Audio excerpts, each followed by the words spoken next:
Do you know what today's date is? Yeah. I just asked just now. It's June 4th. Yeah. Yeah. Does that date mean anything to you? No. No, it's really normal day. Is there something really different? I don't know. Yeah. Oh, I thought maybe you were just saying yes, I don't know, but really you do know and you didn't want to say. Oh, for real? I really don't know. Yeah.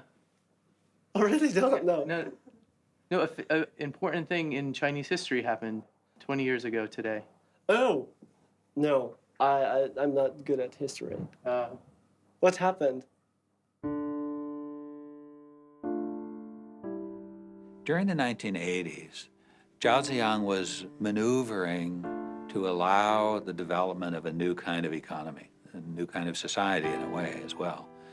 And on the economic side, this would create cycles of inflation and cycles of imbalance, since we were moving away from such a distorted system to begin with.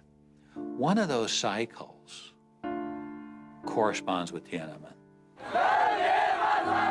You had what we say is a shorthand pro-democracy demonstrations, but they were demonstrations over corruption, over inflation, and over other failures of the government, not just in Beijing, but more than 130 cities throughout China.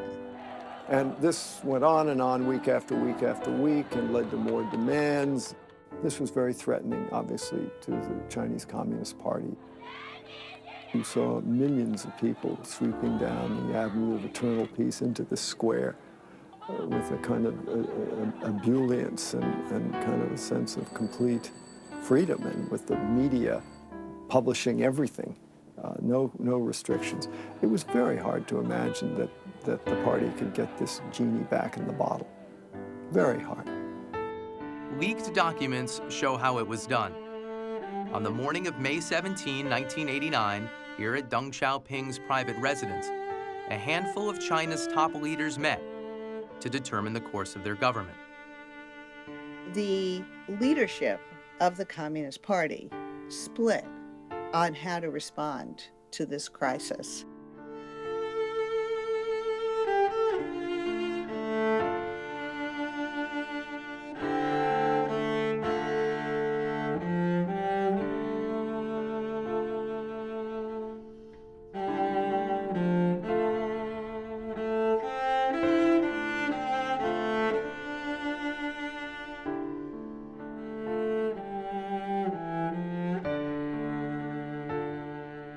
This sort of a decision came out of the deep distrust of many of the elder party leaders who had experienced the Cultural Revolution and saw any kind of street protests as a hearkening back to that chaotic and often savage period of time in the Cultural Revolution where the country came close to disintegrating.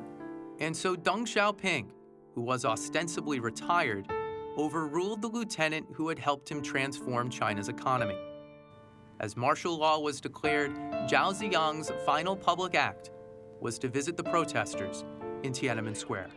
Zhao Ziyang came out and said, you know, you better go home. And of course, people couldn't hear it, didn't listen. I mean, he was right. He knew what was coming. The People's Liberation Army swept into Beijing from the west.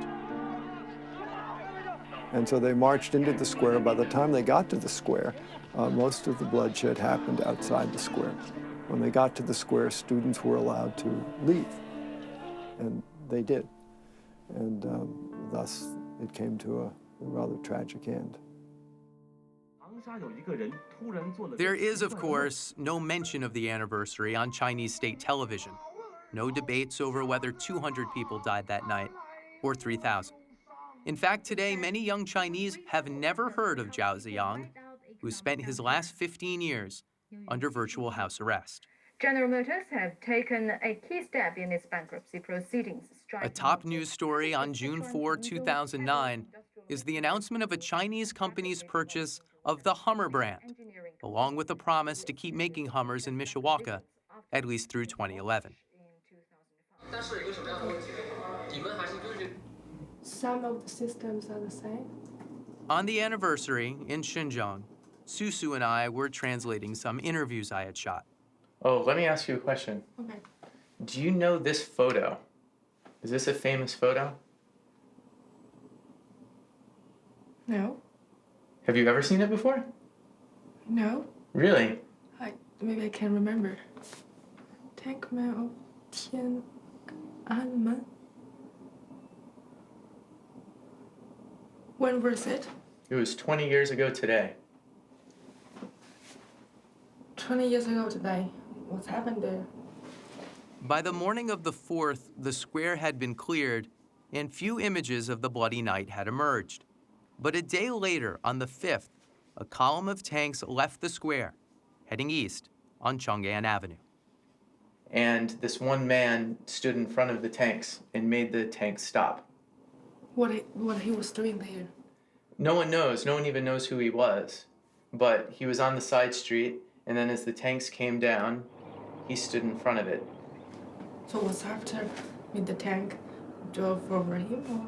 No, the tank tried to go around him, and he moved so the tank couldn't go around him. And then finally he got up on the tank and talked to the people inside the tank. Okay. And then he got down and some people took him away, and no one ever saw him again.